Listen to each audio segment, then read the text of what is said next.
Hello, friends and foes, and welcome back to Jake the Fake Jake. This time, with the world's first, a dev gave me a key to one of their games to review it. So we're doing a Jake the Fake Jake reviews. The game we will be reviewing today is Northern Lights, which is going to be playing behind me as I do this voiceover. So you guys will be seeing B-roll from my time playing the game. A lot of it is going to be white, and a lot of it is going to be walking based. I'm going to try and intercut bits and clips here as I see fit based on what I'm talking about. So, I want to start by talking about the setting. This game is an Arctic survival, so immediately it appeals to me because I, as some of you may know, am from Alaska. So I have a lot of history with the winter, the ice, and the cold, and it's a very fond place for me in my personal heart. I like the cold, I like the winter, so I would love to see a good survival game based about, surviving in the Arctic. And I know that there are a couple out there already, but I have not played them. This is my first quote unquote fully Arctic survival game. I have been playing a lot of Icarus, and that has probably colored my opinions on this game, just to be forthwith.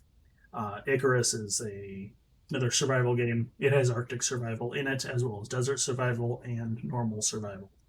Um, just kind of a broad baseline there. And again, they gave me a key for this game to review it, but that will in no way color my opinion, critically speaking. So again, with the setting, a lot of things stood out to me when I first stepped into this game. I noticed mushrooms. Mushrooms and winter are not something you would see together. A mushroom is something you would see in the early spring or autumn, maybe, uh, in those climates, if you see them at all. Uh, I ran into deer and moose, totally valid creatures to have in your survival. I saw foxes. I saw the corpses of ravens. I never actually saw a raven. We'll get back to that in a little bit with phantom noises. Um, but I saw a hog, like one of those 30 to 50 wild ones you may want to avoid having in your, area if you're in Texas or something. So the setting feels really incongruent to the game at large. It feels very disjointed. The trees don't look what I would expect at high latitudes in a Siberian wasteland, not wasteland, in the Siberian Arctic. At least as far as like what I'm expecting. I wouldn't expect to see trees. At least not the type of trees we see. We see these big um, conifer trees. They look hell. Some of them even look deciduous rather than straight coniferous, like I would expect.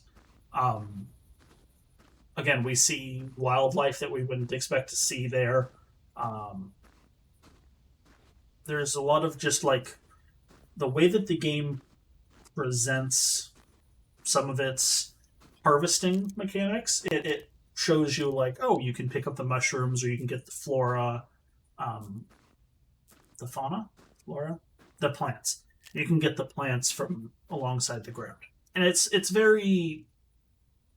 It feels very off-putting to me if I'm walking into that scenario knowing anything about the Arctic. That comes off odd to me, and I'm not sure if that's intentional to throw you off or if it's an oversight. If it's intentional, that's cool. Go for it. Live your dream, have your artistic vision.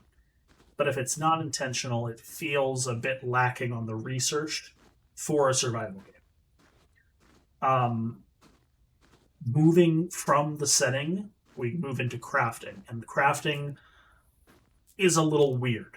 Uh, so as you go around, you'll pick up sticks and stones and vines off of trees that are called rope.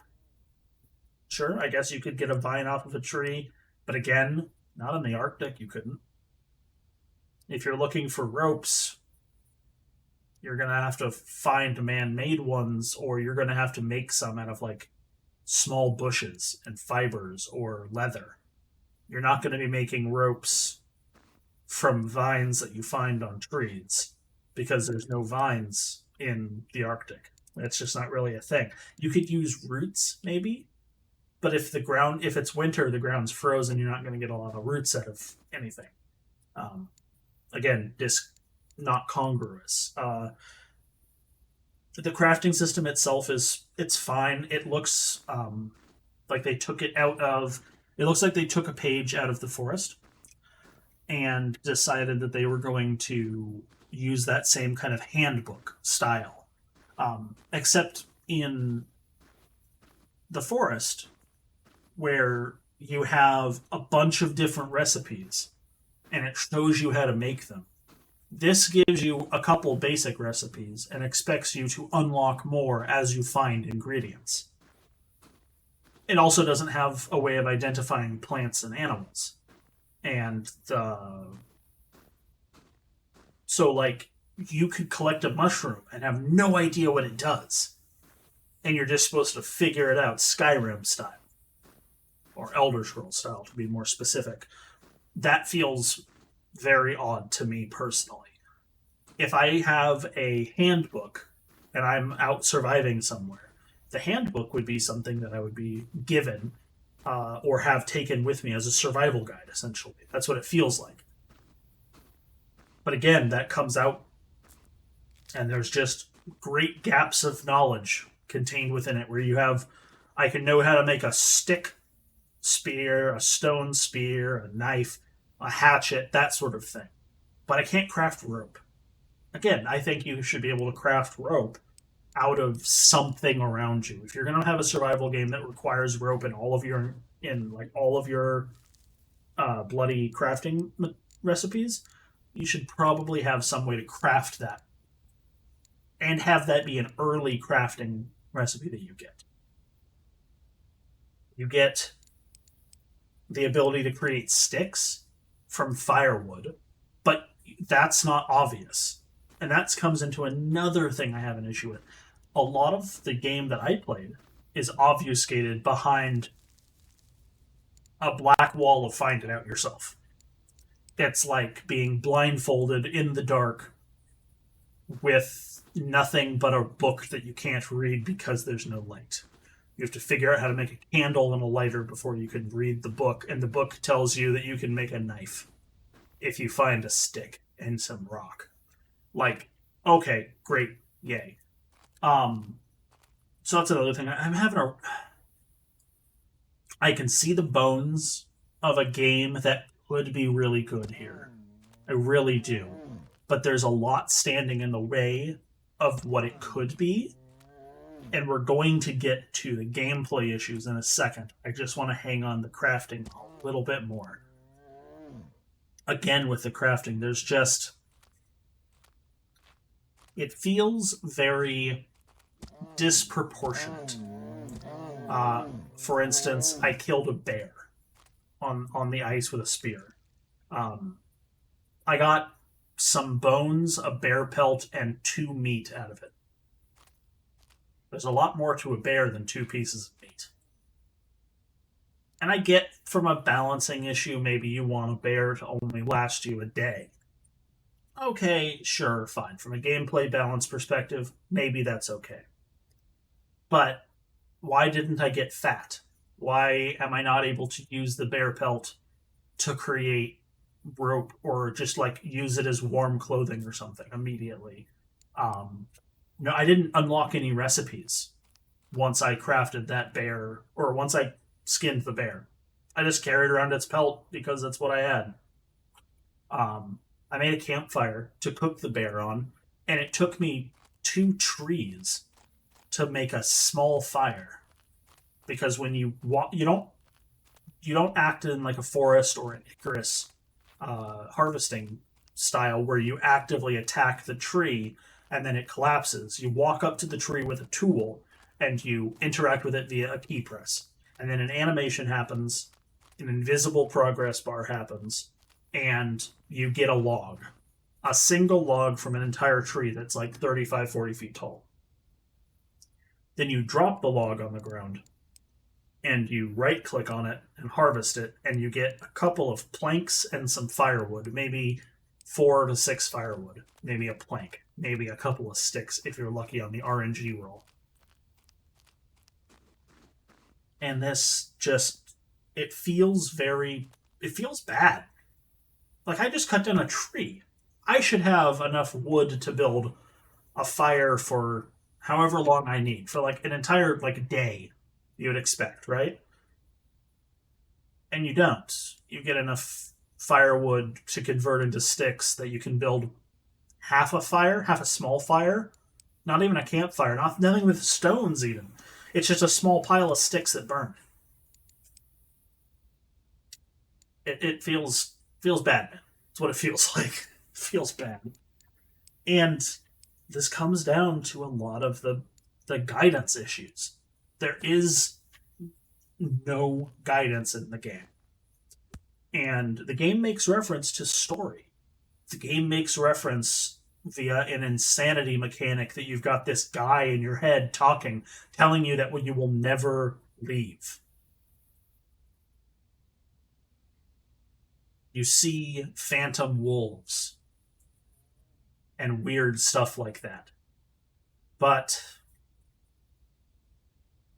you don't have guidance. Nothing in your menus tell you anything about your character. The stats on the screen that you can see are your health, which is apparently your hunger, because that goes up or down depending on how hungry I am. And you can see your energy bar with a little stamina meter under it. And the more energy you have, the more stamina you have. And as you use stamina, eventually, slowly, your energy ticks down. It's all that part is a straightforward concept, I understand.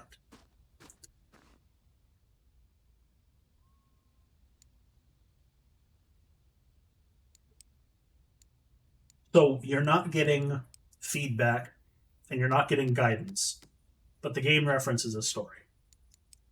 It references that as you explore the island, you will uncover shreds of maps and you will expand your story as you try and figure out how to leave this island. Well, why am I here? What brought me here? Was I brought here on my own mission? I seem to be not very well dressed. I'm just in like jeans and a like jacket or some shit. It says a flight jacket. Am I a downed pilot? Did I have to like jump out of an airplane or something? I don't understand why I am here as a player. Besides, I want to survive in the Arctic. If that's the conceit for the game, then maybe he should be an Arctic explorer or something. I don't know.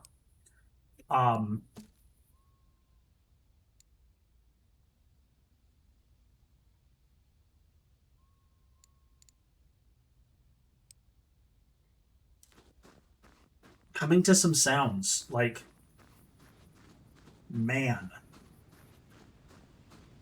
not go near the ocean. Do not go near the ocean, guys. It's loud. It's like deafening. I turned my volume down at one point, and I walked near the ocean, and it's just like, it's just right in your face, just loud as can be. And it's a roar. It's not like a smooth, like a washing in route. No, it is like if you took the ocean at its worst, at the roaring crash of a wave, and then just kept that noise going.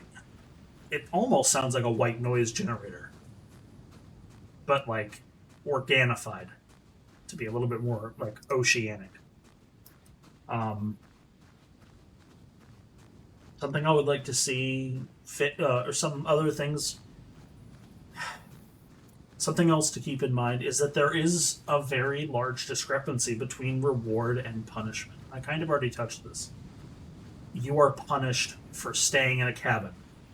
During my recordings, I couldn't actually find a cabin to go in, And according to some conversation on the forums on Steam about this game, it looks like the devs are probably going to take cabin fever out, which is good because in my first playthrough I found a cabin, I got inside of it, and I was immediately stricken with cabin fever. And it was like minutes of me trying to warm up my character and eat some food and loot the place, and my cabin fever was already at like half capacity. I was gonna start losing sanity if I stayed in there any longer, and I think I did actually. I could be misremembering because I don't have video record, but it was not great, and I'm glad that they're taking that out. And part of the reason why I'm taking so much time to explain the game and actually taking time to showcase it at all is because I saw the developers in contact with people, warning against scams, asking for people who might be willing to translate the game because it sounds like they may not be native English speakers. Um, Stuff like that. They actively seem to be trying to put out a product. And they've had a big update, and apparently the update is much better than it was previously. So this is very much still an early access game. Don't get me wrong. But that comes into like the controls. Well, before we get to controls, let's take a moment and talk about the the health and well-being of your character. I don't know how to see that.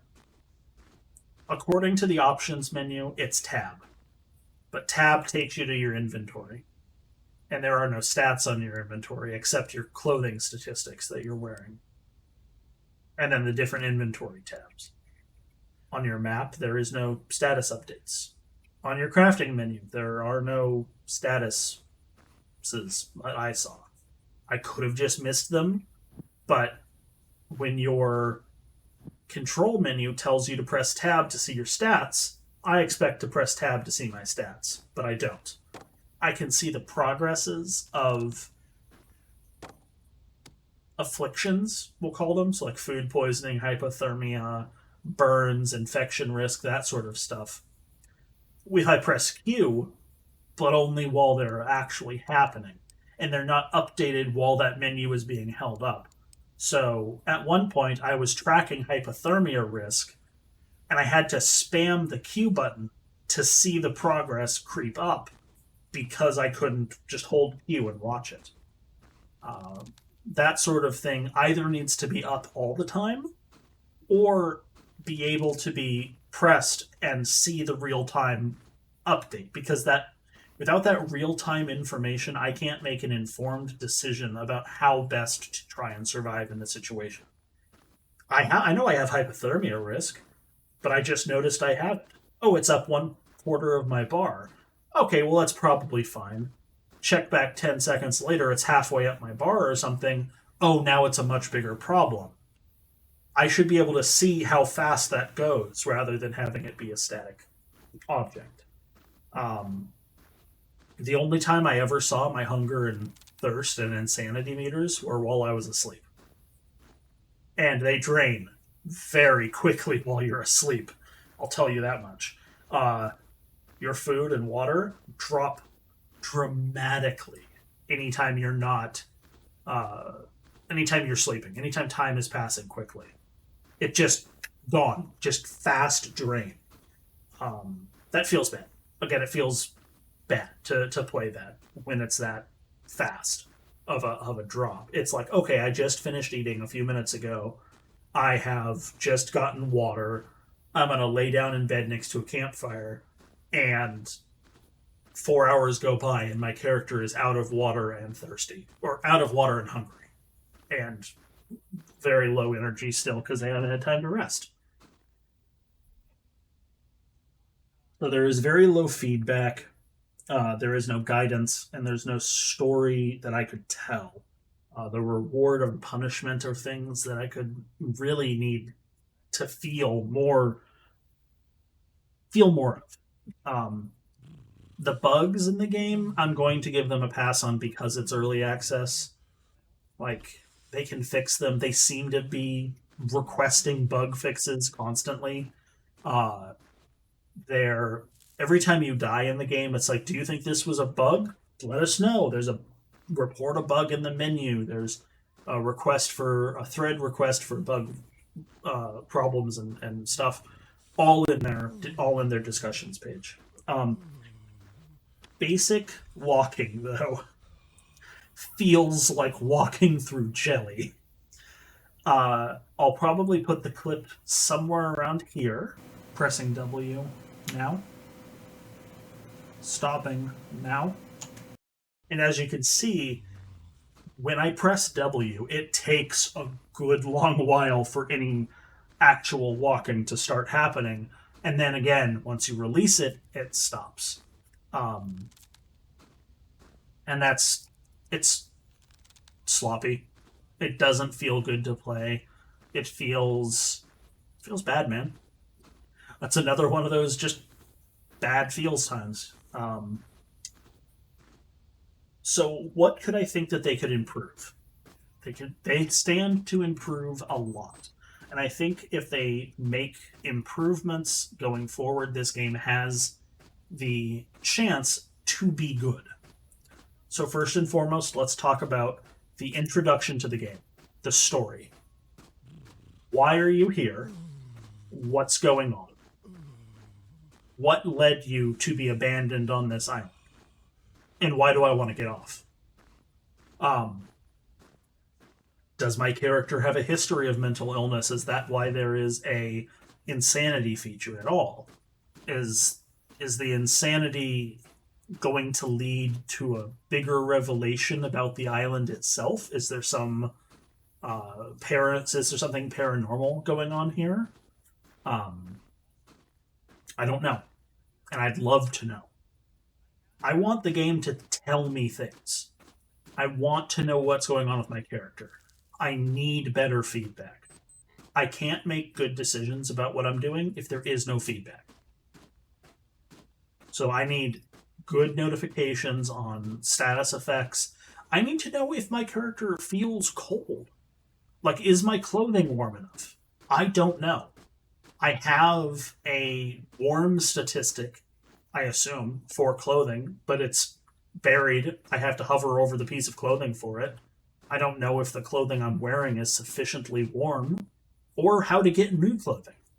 I don't know where to go. I assume I have to venture into buildings, but every time I found a building in my first playthrough before I died, playing while talking to some friends and not recording, I just found clothes that were the same as what I was wearing.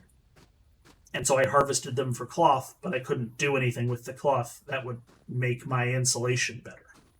I couldn't do anything with the deer skin or the bear skin to make my insulation better. I need stats. That's part of the feedback. I need to be able to know what my character is, what's wrong with my character at a glance or at a quick check. So maybe the stats page should have stats. The sounds. You guys, your footsteps, they're fine. The crunch of snow is actually fairly good. I like the crunch of snow. But it needs to be better. The rest of it needs to be better. The ocean, way too loud. Tone that shit down. Give it a wave sound. There's birds, but there's no bird noises, but there are no birds. The only birds I have ever found in this game are dead on the ground, and you cut them up for their flesh and feathers. And speaking more of sounds, the sound design needs work. I could hear noises that sounded like they were coming from behind me while I was wearing headphones. I turned around, nothing there. The ocean constantly sounds like it's coming out of only one ear, regardless of which direction I was pointing, and always seemed to come out of my left ear. I'm not sure if that's just a bug or if that's built in. Also, the ocean seems to have, rather than being omnipresent in the world where the ocean comes from, it seems to come from a single point.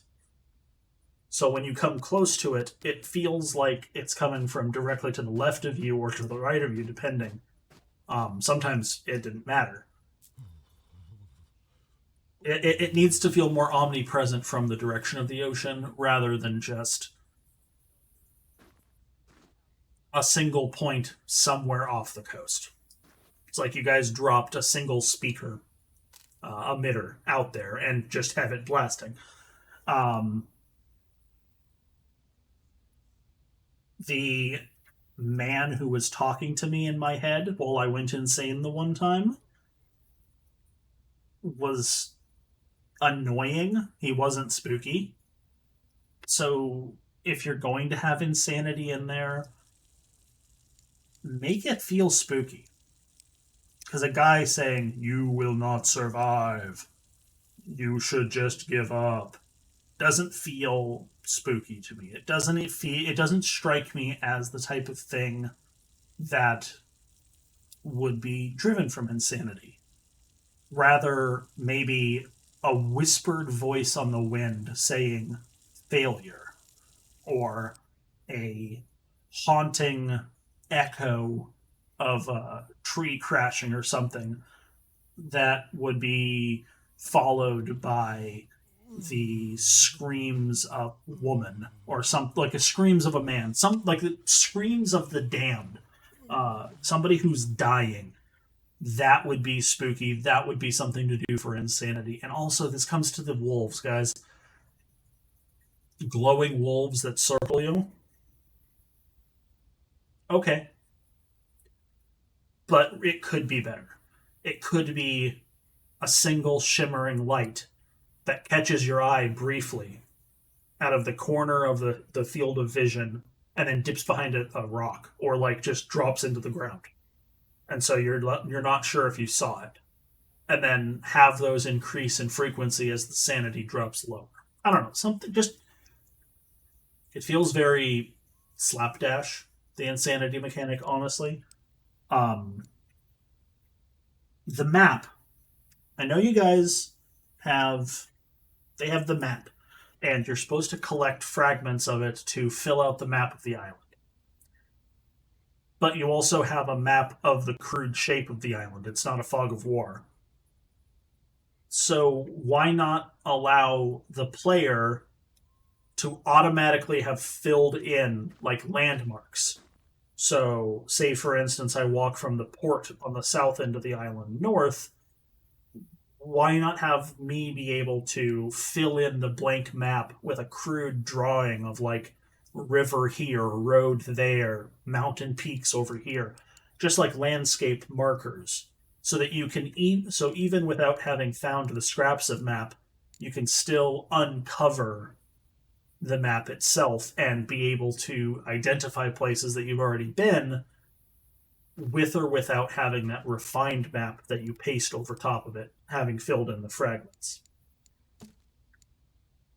Crafting should be expanded, and it should, like, again, it should be expanded and shown to actually do something. Like, you can have multiple things for multiple purposes. I would personally love to see the vines taken out of the trees. If you want there to be trees, fine. I think that if you should find rope in trees, it should be remnants of man-made rope. There should be remnants of civilization that was here. Maybe a hiker or something threw some rope up there, and now you get this like piece of brightly colored rope, or whatever. And then have like those roots that are all over the ground. You know the ones I'm talking about. The ones you can't pick up. Have those be grabbable roots that you can then craft into a crafted rope. Or have the hides that you make, you can cut those up into ropes, make little strips, and tie that into a rope. So you can craft rope out of deer hide, or you can craft rope out of the roots, or you can harvest the synthetic rope from the trees. That would seem more congruous to the world than what you guys currently have in. When I cut down a tree, I want more than one log. 3. 2 to 3, maybe 4 if it's a tall tree. but one log feels really bad. Um, and I should also be able to get sap from the trees I cut down, not just find it on stumps. And again, come back to the flora and fauna. Why are there mushrooms? It feels like this is just frozen Virginia, like the state in America, and it doesn't feel like the Arctic. If there are hogs and mushrooms and like flowers sticking out of the ground, it doesn't feel like the Arctic. It feels like you froze Virginia in like the day after tomorrow or something. Um, but anyway, I've gone and rambled on the game about for about 30 minutes. Um, in full honesty, right now, pass on the game. Keep an eye on it though. I have a feeling with a good deal of work, this could actually be a pretty fun game to play with a couple of friends. Kind of like the forest, but in the Arctic. Um, and I would love to see this game succeed. I really would. Uh, I think that as I said earlier, and I've said throughout, I think if you take it and polish it up, the game could be really good. Um, so my final word here is just keep trucking, guys on the dev team. Uh, you're more than welcome to use any of the suggestions I've given here. Like if it helps you guys, fantastic, go for it. I, for one, again, would love to see this succeed. Um, and I look forward to seeing what happens with you guys and what happens with this game. I look forward to it. I really do. Uh, and you guys nailed the Northern Lights. Really, they're spectacular. Anyways, that's all for me. Toodles.